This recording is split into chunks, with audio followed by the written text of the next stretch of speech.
I know we done talked about this, but we're going to talk about this again because there's more to know. Now, on the sixth day, part 2 of creation of man, God said, let us make man in our image after our likeness. And let him have and then so God created man in his own image. In the image of God created he him, or he man.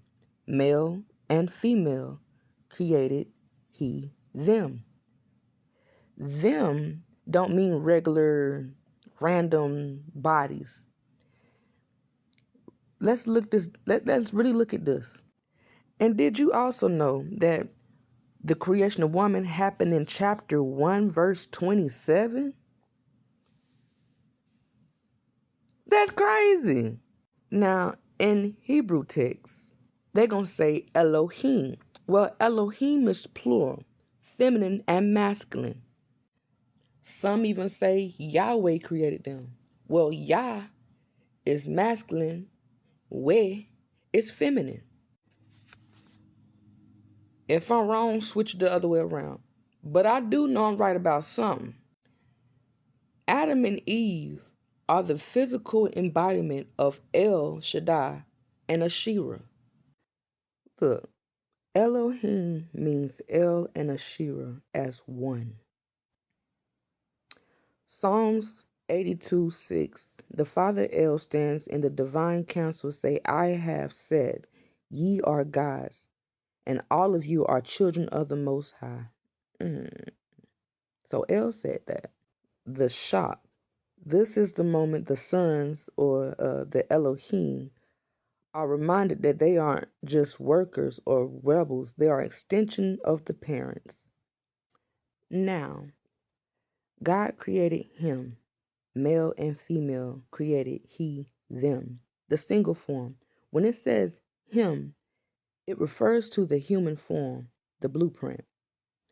The shared form, by immediately adding male and female, the text is saying that you cannot have the image of God with just a male or just a female.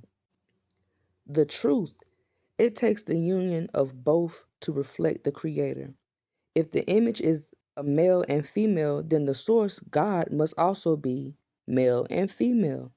You are seeing the Father El and Mother Asherah reflected in that one sentence. However, the most common way she was written out was by translating her name Asherah as a physical object rather than a person. So when you hear about that tree, that wooden tree or that wooden pole, Hollywood or whatever, that is Asherah.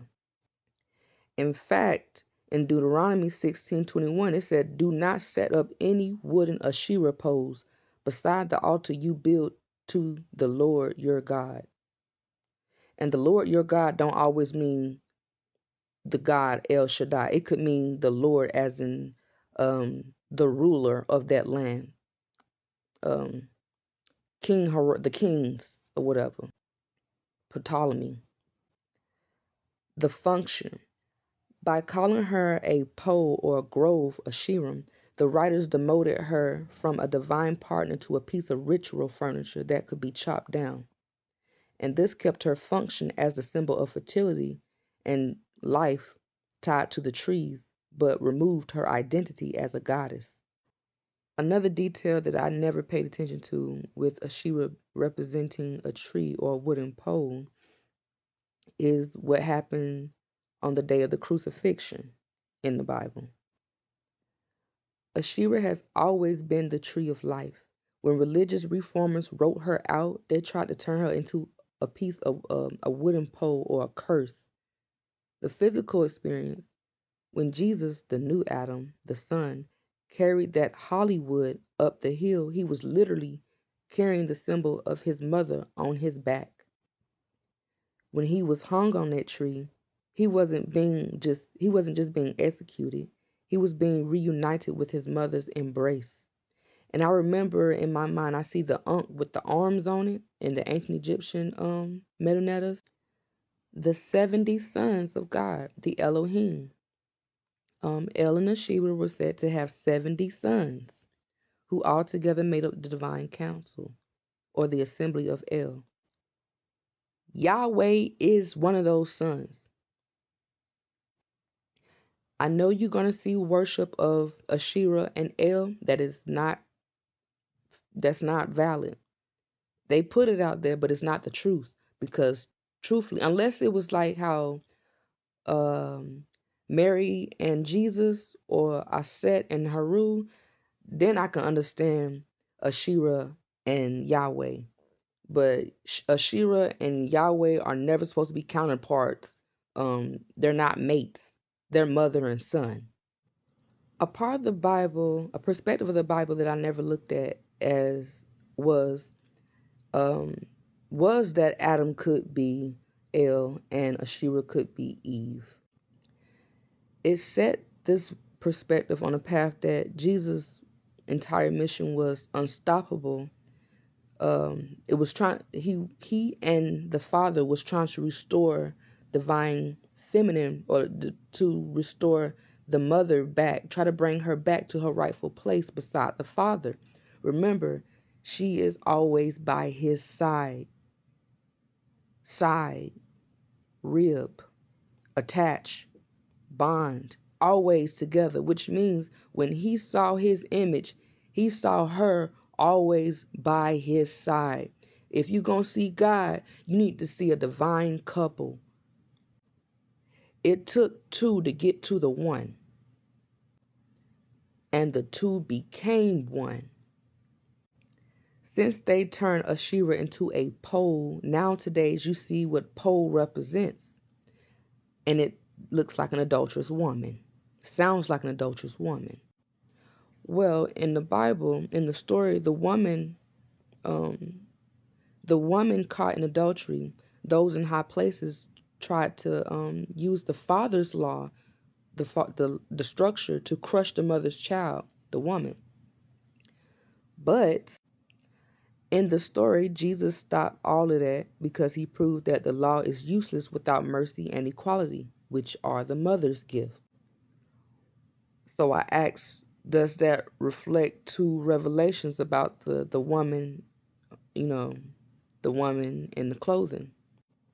I mean, the woman and the child. So it says, yeah, the Revelations 12, the great wonder appears in heaven. It's a woman clothed with the sun, with the moon underneath her feet. That is the goddess being restored. This is the mother Asherah, the queen of heaven, returning to her full solar and lunar glory. They wanted to label her as an adulteress. Just as the woman in the street was shamed by men in high places, the mother was shamed and written out of the house. In Revelations, the father El reveals her in her true form, not as a sinner or a pole, but as a source of light. That's why you have the two women, the harlot, and the bride.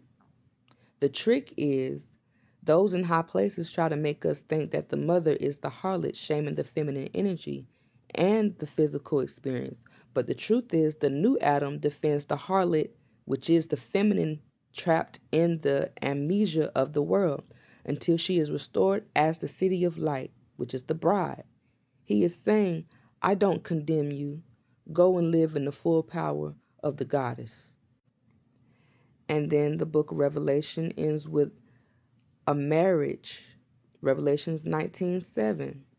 The marriage of the Lamb is come, and his wife has made herself ready. It's a happy, beautiful ending. In the Old Testament prophecies, these are the people who lived or who were preparing for the Lord's day in the book of Revelations. And these are New Testament references leading up to the day of the Lord and the second coming of Christ. These are the things that people are saying that is going to happen to us in 2020 something.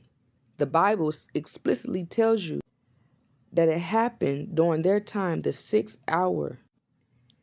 Everything went down at the crucifixion. That's what they also tried to hide. These are not the things that we should be looking forward to.